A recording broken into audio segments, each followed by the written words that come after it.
Alright, here's the 4-bladed Trane XR11 air conditioner starting up. The fan started at first, then a second later the compressor did. The unit's really hot. It's from 2003, it's a 2-ton.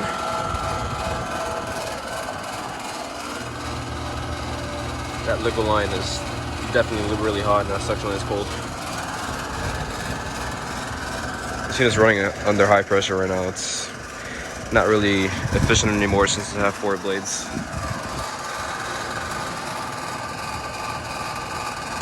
Alright. Gonna go ahead and end the video right here. That'll be all.